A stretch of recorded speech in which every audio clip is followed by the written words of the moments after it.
Hey guys, sa video na to is ipapakita ko lang sa inyo kung paano natin i-set up ang mixer na ito sa ating amplifier na napakasimpleng paraan. Okay? So talagang masusundan po ito lalong-lalo na sa mga beginners na wala pang masyadong alam kung paano i-set up ang mixer patungo sa amplifier. So ito nga guys, ito yung ating mixer, no, Yamaha MX4BT.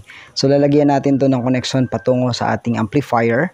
Okay? So of course, ang kakailanganin natin guys is importante yung microphone para sa video key natin or karaoke setup guys. So napakasimpleng setup lang sa mga beginners na katulad ko. Ito yung gagawin nyo. Ayan, of course, uunahin natin yung microphone, lagay natin sa kahit sa ang input ng ating mixer guys. Tapos dito sa output natin para i-connect natin yung mixer sa amplifier is gagamit tayo ng XLR. Dito, ayan, XLR yung gagamitin natin. Ito yung DIY na ginawa ko guys na cable. Ayan, so ito siya. So XLR female, ayan, sa output ng ating mixer. At ito is RCA.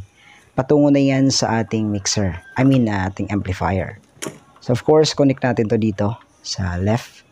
So pwede nyong dagdagan ng isa guys para left and right. Ito para sa video lang natin is left lang yung gagamitin natin. Okay?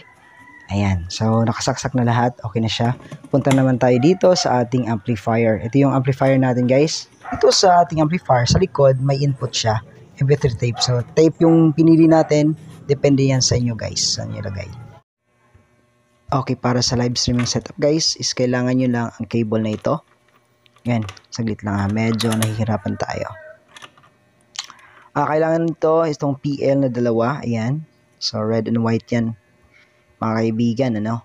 So, eto siya. Mga mono yan. Red and white para sa left and right na ating mixer. Tapos dito may TRS na 3.5.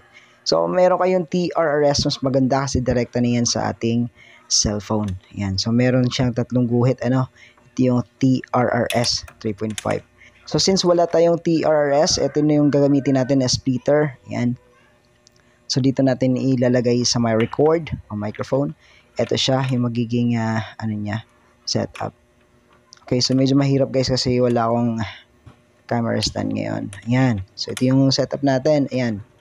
So, nakakonect na siya. Ito siya. Ito siya.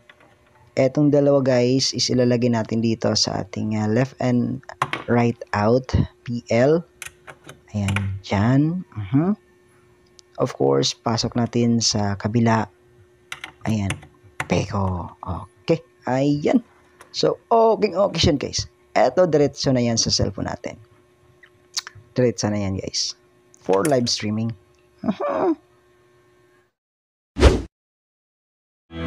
Circles of life.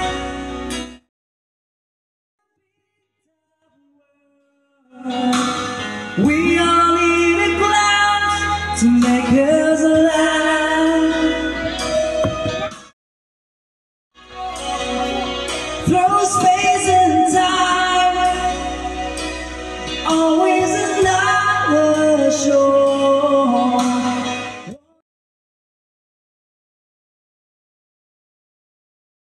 You and be the fire.